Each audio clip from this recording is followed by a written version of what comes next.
When my daughter Ulkukunre died in 2010, I went through, I guess, what many people would call depression. I did not want to talk to anybody. I internalized. I cried a lot. But the crazy thing is that I had people around me that were talking about me, saying that I was not emotional enough or was too emotional. And I guess this leads me to thinking and wondering, how in the hell can someone tell you how to feel about something that happened to you? I'm Aziza Kibibi, and I have been through a lot in my life. As I shared with you, I lost a child. She was only 9 years old. She had spinal muscular atrophy. I wasn't even there when she died. I still deal with or struggle with the guilt associated with the fact that I was not there when she died, and how before I actually went on an outing with my sisters, I considered not even going, right? So I don't know if my maternal instinct kicked in, but I actually considered not going on this short trip. So I go back and forth. And definitely at the time that she passed away, I struggled with that a lot. I blamed myself. Now, for anyone who suffers anything, whether it be they suffer a crime or a heartbreak, a loss of a loved one, being abused, anything, any kind of trauma. I mean, how can somebody tell you how to feel? I don't get that, especially when they've never experienced the thing that you're upset about before. At the time, I was the only person in my family that suffered the loss of a child. Yet, I had all of these people around me that never experienced what I was experiencing before in their lives. There was one person that I could relate to, and that was my grandmother, because she had lost a baby, a daughter, one of her children. Now, more recently, my mom did lose my brother. He committed accidental suicide a couple of years ago. And in a weird way, of course, I could be there to support her because I had experienced losing my baby. But that's not what this video is about. This video is about the people and how to deal with the people who are arrogant, presumptuous, and just plain old mean and cruel enough to try to dictate to you how you should feel about something. This applies to any form of traumatic experience, because you know, I could say I speak to women and I speak to men about surviving abuse, and one thing that always pains me is when they say, oh, but my abuse was not as bad as yours. That doesn't matter. If you have been psychologically, physically, mentally negatively impacted and are suffering some form of post-traumatic stress disorder from any form of abuse, then there isn't really no my abuse was worse than yours. Now, I understand the comparison, and I can appreciate the human need to kind of want to put things into categories and levels, and just put things into categories, compartmentalize things. I can appreciate that.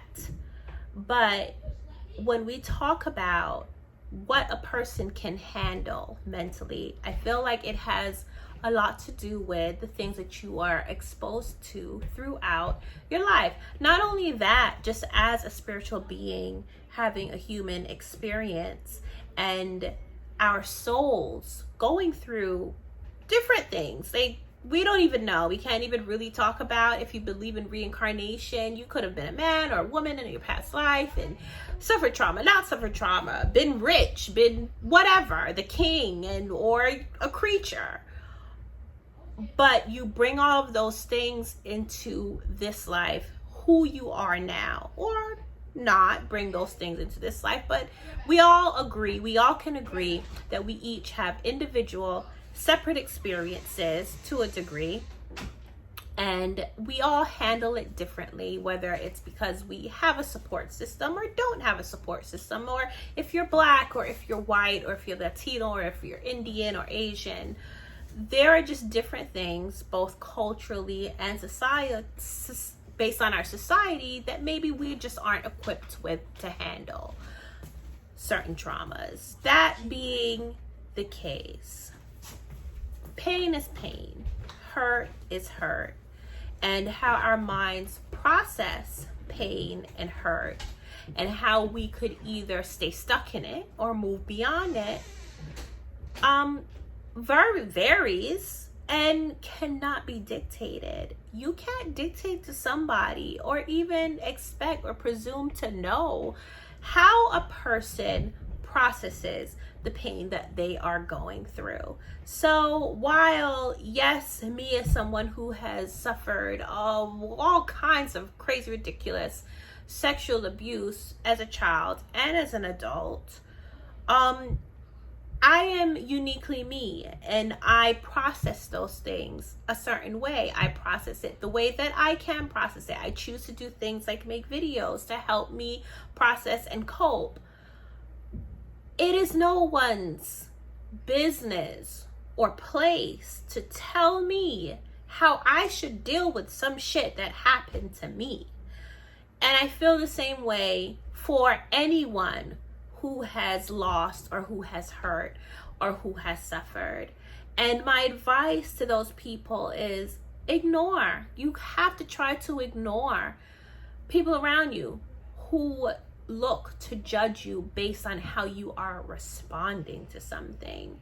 Now, as someone who, let's say, lost a child, I may see someone who just lost a child and they're rejoicing.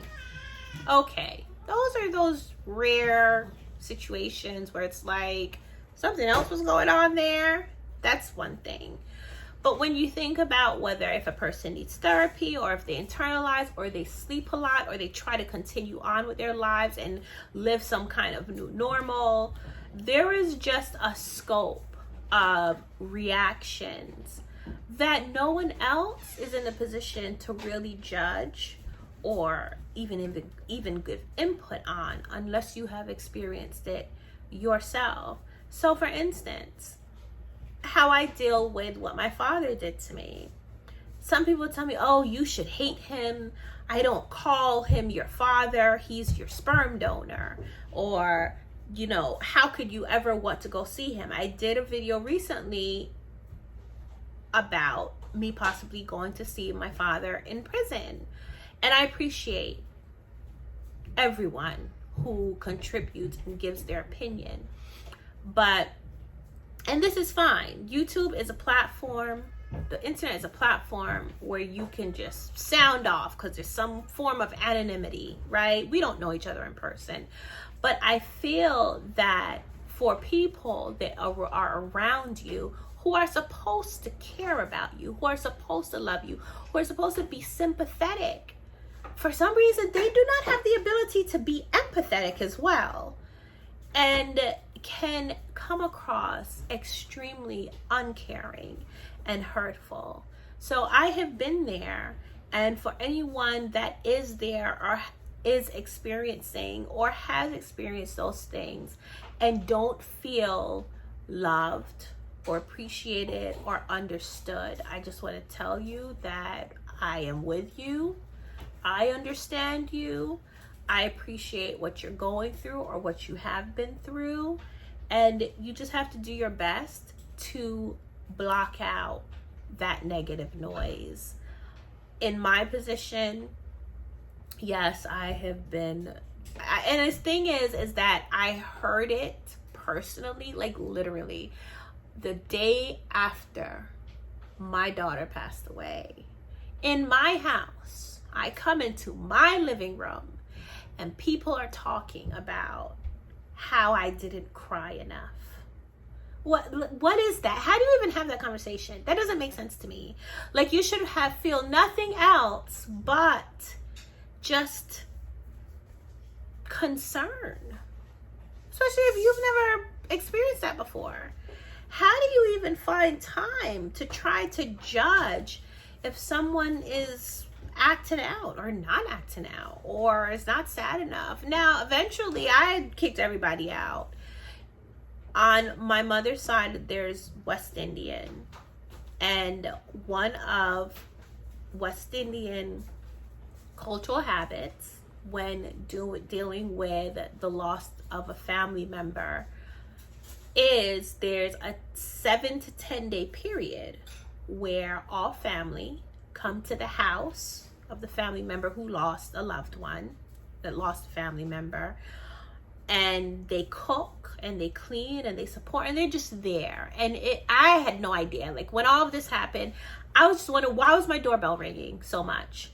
Why was my doorbell ringing so much? And I'm a host, so I felt like I had to get up and cook and cater to. And I was just like, what's going on? Cousins and aunts and second uncles and grand aunts, they were just showing up on the doorstep. People that I hadn't seen, people who I thought were in different states started showing up. And I would come downstairs into my kitchen, my living room, and it was like a huge party almost. People were just talking and cooking, and there was dumplings being made and all of this stuff. And the only person that I could relate to was my grandmother. And I just remember standing there in the midst of all of this, in my mind, chaos, and my grandmother hugging me and holding me, because she was the only person at the time that knew what it felt like to lose a child. Meanwhile, days go on, people are still showing up, and I ended up having to just be like, okay guys, this is enough. Like, call my cousin and to let him know, like, look, can you just tell everybody to stop coming over? Because my process was then to get under my covers and sleep. That was just my process. And I did that. And I'm sure people whispered, people talked, and people judged. But, you know, essentially, out of with the most love I can probably muster, F them. And you have to take care of yourself. So for anyone that is dealing with this, like, don't worry about what people think. Don't worry about what they say. You are going through something. You're going to handle that the best way that you can. And that's all.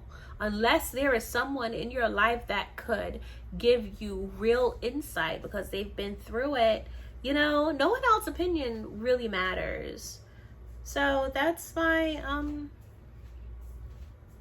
I guess you can kind of call this a confessional. Yeah, that's my 2 cents. So I'm Aziza Kibibi. We're going to talk about more things like this throughout the week, like at different days, because I will be posting more videos more often.